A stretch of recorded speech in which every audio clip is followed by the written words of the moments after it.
মোৱা মাছ, এয়া কলাখাৰ, এয়া আদা, ধনিয়া পাত, জলকীয়া 3টা, নহৰু, নিমখ, হালধি, তেল। এয়া আমি কেৰাহী বহাইছোঁ। এয়া কেৰাহীত তেল দিলোঁ। নাম কষ্ট আমি এতিয়া এনেকৈ সানি লৈছোঁ। সানিছোঁ।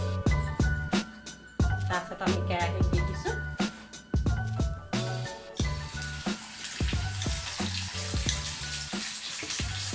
অকণমান এনেকৈ লৰাই দিলোঁ। অকণমান মোৱা মাছৰ খাৰ মানে মাছ বেছি ভাজিব নালাগে। তাৰপিছত আমি এয়া জলকীয়া দিম। জলকীয়া 3টা, তাৰপিছত নহৰু,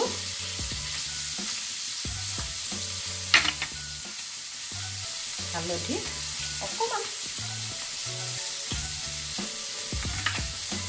তাৰপিছত এয়া আদা দিছোঁ।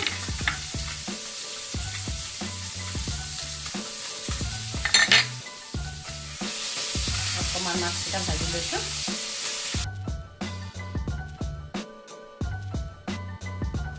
তাৰপিছত এতিয়া ভাজা হৈ গৈছে। তাৰপিছত আমি খাৰ দিম। ইয়াত অলপ খাৰত পানী মিলাই দিম। এয়া খাৰ দিছোঁ। খাৰ দিছোঁ। ভালকৈ উতলিবলৈ দিব লাগিব। এতিয়া ধনিয়া পাত দিম।